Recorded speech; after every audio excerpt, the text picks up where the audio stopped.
We're in Numbers, the 13th chapter, going through the 15th chapter. As promised, I wanted to sort of focus on this concept of refinement and improving yourself, spiritual maturity, et cetera, that this example of coming to the land and the indecisiveness of the leaders to want to go in. We mentioned it last night that these individuals, something happened that caused them to not want to go in. And, we sort of theorized, maybe it's the fact that they had it so good in the desert, they had Hashem's presence, they could study Torah, et cetera, et cetera. But really this comes down to a fundamental, and I think Joe mentioned it yesterday, in this fundamental idea that they simply lack the faith.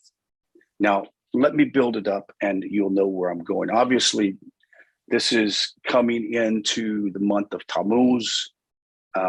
This month of Tammuz is known Kabbalistically as this idea of bright light and heat. It's the longest days of the year. They're very hot. It is right now here in Texas and all over the United States, very hot.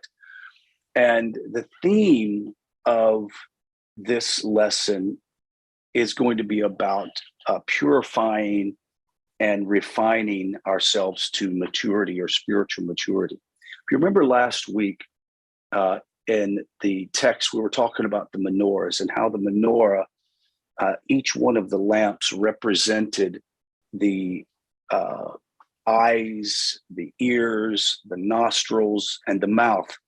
And that the highest of all of those was the eyes, is the visual element of our human body. And the eyes, it says, are the light of the soul. And so much of our psychology, our psyche, and our mind is controlled by what we see and how we perceive things. And as I said, the highest of all is the eyes. Now, according to the vision that Hashem showed Moses, it initiates a series of parshiot after this last parshiot of Baha'alutacha, where God showed Moses a vision of the menorah. It initiates this series, which we'll see sort of repeated over the next few parshas. And that is the faculty of vision and the importance of it. As we discussed presently, this certainly is going to apply to this text as well. And why? Because the theme itself is spying out the land. How do you spy without vision? You have to see. And with that, it also implies something coming up in the next portion of Korach. Now, you remember in Korach, we find that Korach rebelled because he was actually deceived by his own vision. Now, while all the children of Israel, quote, saw that the staff of Aaron sprouted in Huchas, we learned that when for example, the sprinkling of the blood of the red heifer, the priest had to look toward the entrance of the sanctuary. Or while the bitten Israelites, remember when the snakes bit them in the wilderness and they had to gaze in the bronze figure? They had to gaze upon the bronze figure. Remember Balak in Numbers 22? He saw. It said that he saw. Balaam, he saw. Pinchas, he saw. That is found in the 25th chapter of Numbers. How about the 27th chapter where it says, Hashem said to Moses, go up and see the land that I have given the children of Israel. So what is this about seeing, about spying, and how does that tie into the theme of spiritual maturity and it being accomplished through personal refinement? The theme of Shelach Lecha is actually about this. It's about what you see and what you perceive by your eyes. And the parsha begins with God telling Moshe, to send the men who will spy out the land of Canaan, which I'm giving the children of Israel. Now, the Parsha ends with the passage recited by every Israelite in the Shema. That is, in the morning and the evening, they say, and they will make for themselves tzitzits on the fringes of the garment, and you shall look. We talked about what was the purpose of the tzitzit, was to look and remind them of the Torah and the commandments, to look at the fringes of their garment. And it says, and you shall look at it and remember all the commandments of Hashem, and you shall do them. You shall not go spying after other hearts. Spying after your hearts and after your eyes, that you would go astray. The same word for spying occurs in the opening and closing of the verses of the Parsha, highlighting the importance of the theme of vision throughout the Parsha.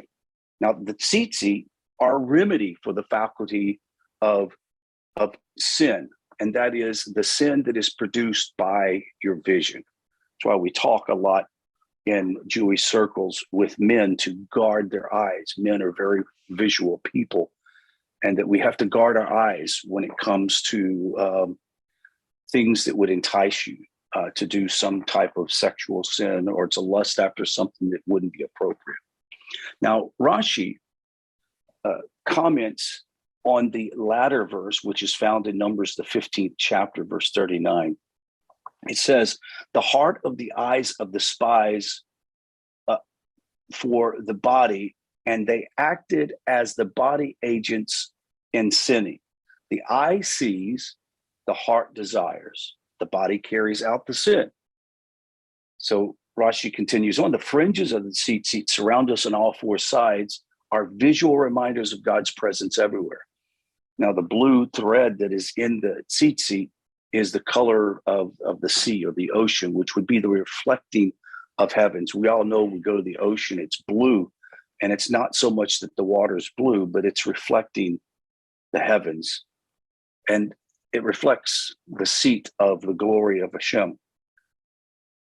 This idea that Adam and Eve's downfall, we talked about this a while back with Rabbi Avner.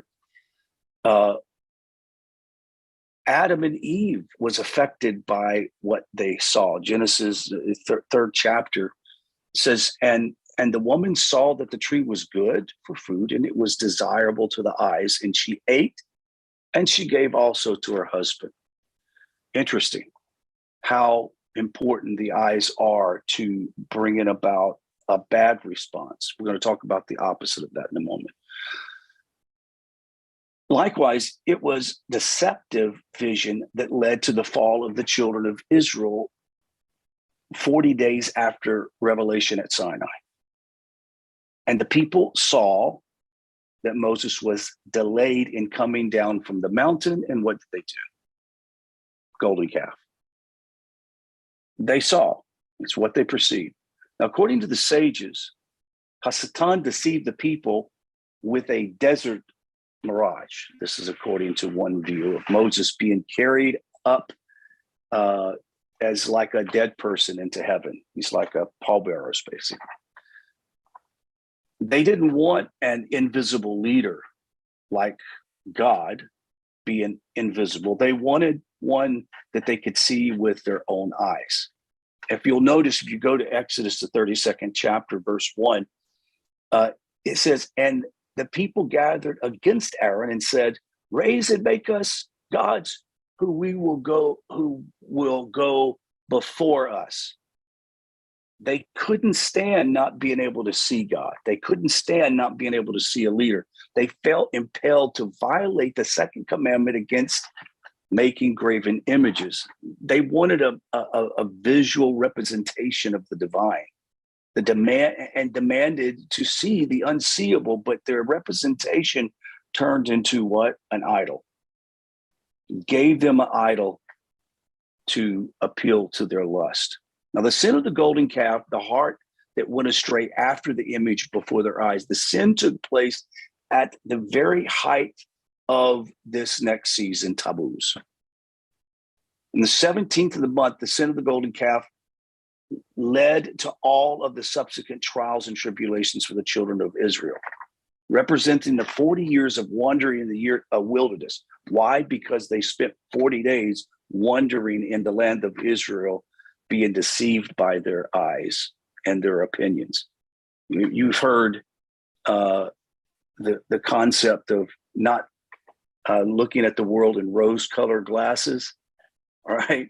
Well, there's also another thing, that you can see what you want to see. I think one of the most amazing things is to see what do they call it? An illusionist. They used to call them magicians, right? But an illusionist can make you see things that are not there by sleight of hand, you name it. I saw a trick that a magician played on Jimmy Fallon, a talk show host, and he poured soda in 2 red cups, and he says, "We're going to make it disappear." And he put it on his head. The illusionist put one on his head, and he did all this fancy stuff. But while Jimmy Fallon was turning around doing all the fancy stuff, he took his cup down and drank it, right? Jimmy Fallon is doing it. And of course, you understand that when the illusionist turned his cup over, he had nothing in his cup. Well, we understand what happens next. But the point was, it was a sleight of hand. Jimmy Fallon did not know he drank it. So the whole point is, to achieve a proper spiritual maturity, we can't not trust this. We cannot trust our eyes, and we've got to be able to have a foundation, and we'll talk about what that exactly is. Now, on their tour of the land, we read this, that the spies saw exactly what they wanted to see. Did you get me? They saw exactly what they wanted to see.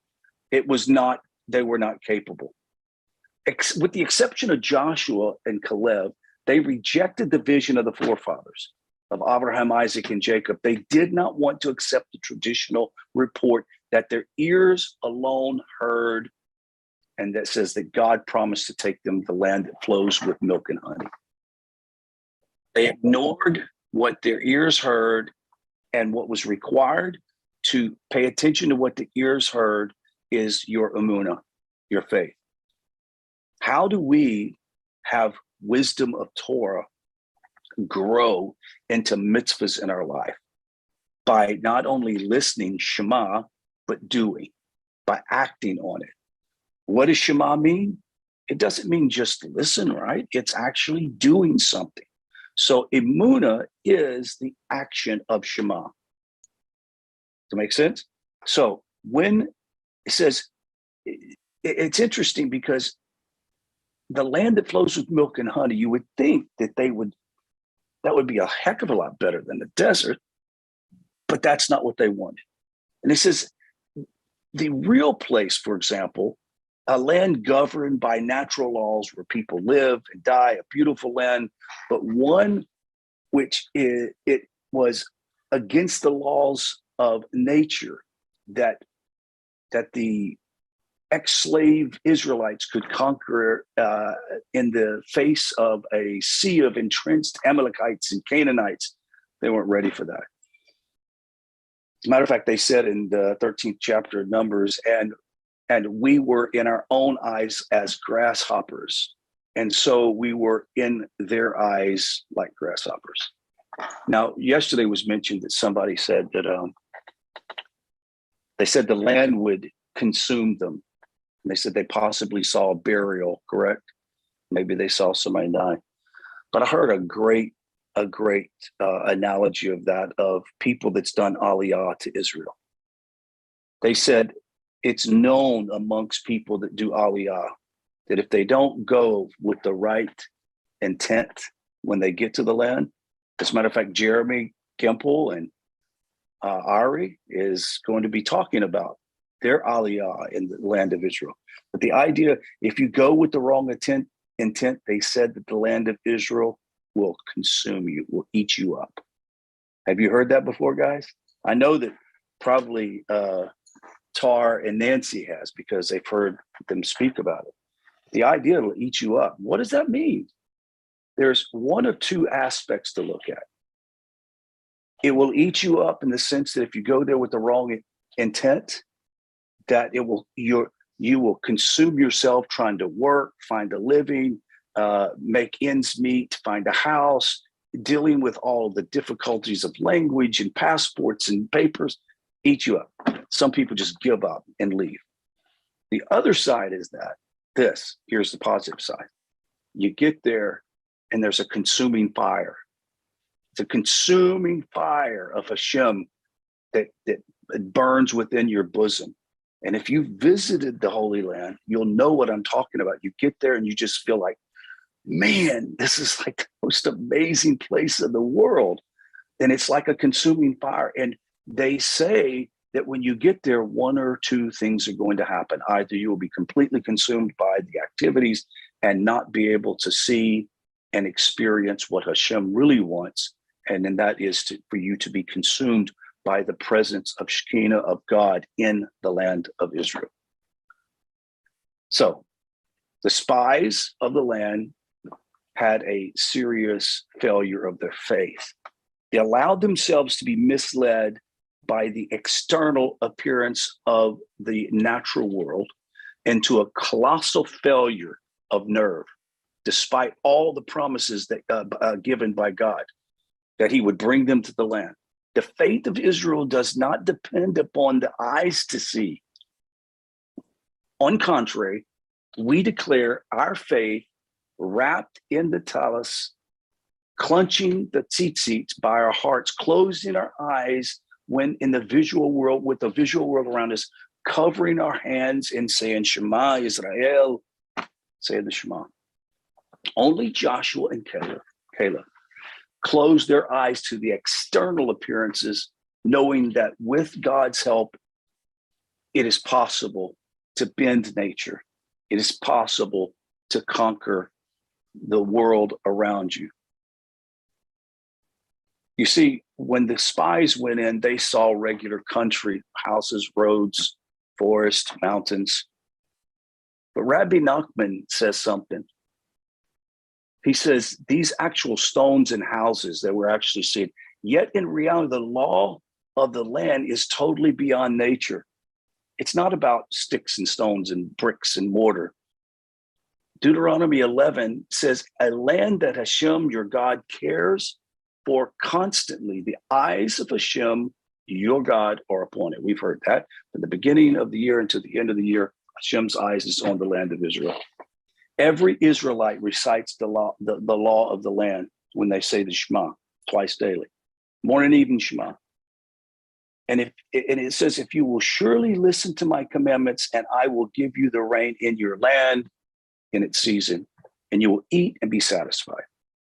Guard yourself, lest your heart, what seduces you, and you go astray, and you will lose that good land which Hashem is giving you. You see, maybe the spies feared that the people couldn't live up to that spiritual level. Have you ever thought about that? Maybe they thought, you know what? I think if we get over there, it's going to destroy us as a nation. We can't do this. We're not ready yet. I don't think that they didn't want to go. They just weren't ready for it.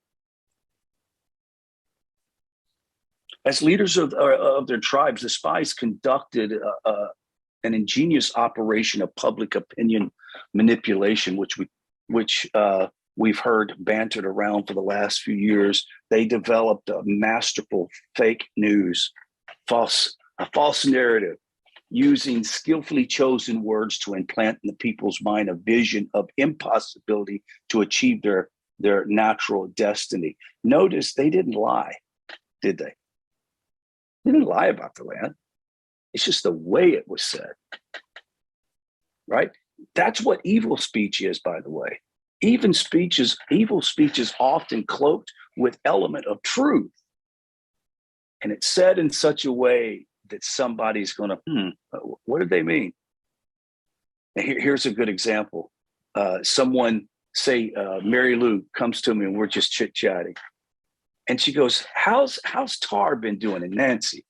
And I go, whew, Tar and Nancy. Pretty good. Right? Right? That's how it works. It's like, That's what they did. They come to the people and they go, whew, we got back. Yeah, you see the fruit, but man, it felt like crickets, right? They said it in such a way that they just masterfully controlled the people's opinion. It's really unfortunate, but we're all human beings and we can all be manipulated. That's one of the things that we have to remind ourselves, kind of maybe a bit off script, and that is we live in a society of fake narrative news all the time, right? Every political party has their own agenda to push a certain idea, right? And we've got to guard ourselves and not be deceived by what we see and what we hear on news and around us in politics. Like we were talking, Gabriel was talking about the school shooting. I liked his ideas. Let's wait till the facts come in to really know what opinions we should have. Because, as Joe said, there's conspiracy theories out there. But how do we keep ourselves from being deceived?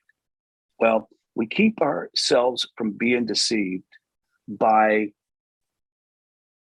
refining the senses, refining our ears, refining our eyes, refine what we perceive with our faculties, refine our speech. And in all of these things, how do we refine them? We refine them by bringing ourselves in tune with the Torah, with the knowledge of Hashem and faith in Torah. I don't know how many of you guys have real sensitive ears for music. I don't know. Can I see? Can you hear when something's out of tune? Tell me. Do you know? Yeah. The other day I was listening to a little short video, and there was a man playing a piano. I mean, beautiful, masterful, like in a mall. But it was out of tune to such a level that I couldn't hardly enjoy it, right? It was like, just slightly.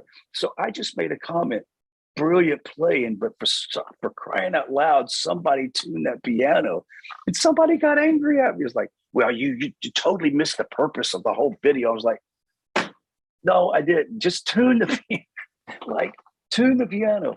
But that's how we are. Those of us who are in tune with Hashem and have our knowledge elevated, that we are connected by our own divine spark that's with us to the divine essence of Hashem. And when something is slightly out of tune, we know it. We know it.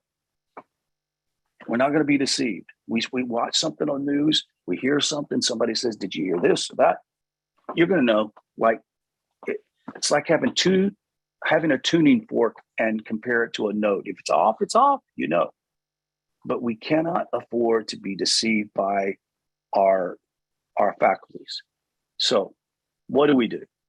Let's strive to continue working hard in our studies, our relationship with each other, and a constant place of refinement of our mind and our soul in prayer and meditation, connecting with God. I know it sounds like a cliche when I talk about, and I've said this often, that we need to elevate our conscious, but that's all it is. It's what's going on in your gray matter. Are you connecting with Hashem all the time, or is it just once or twice a week? When you go outside to pick a rose, are you automatically thinking, bless you, Hashem? What an incredible blessing. Or I'll go outside and I have that swimming pool, and getting in that cool water, it's like I can't help myself but to go, thank you, Hashem. Thank you. This feels so wonderful. I've done that in the shower. And I know people say, you're not supposed to pray in the bathroom. Okay, I get it. But when I get in the shower, I know Mary Lou's smiling because she's done it too. I'm like, thank you, Hashem. This feels so good. It's so good to be clean. It's so good to be able to bathe. We could be living in a world where you don't even have an ability to shower. You'd have to go grab a pot. I did that last year. Remember us washing ourselves in a pot of cold water in the bathroom? We've done that before. So the whole point is, be encouraged. with all the stuff going on around us, with all the negativity going on, don't focus on that. Don't focus on what people are saying about Israel and what are happening with anti-Semitism and Judaism. Get your eyes on the prize. Get our eyes on Torah. We're going to make it together. Baruch Hashem, we'll all mature together too as a community.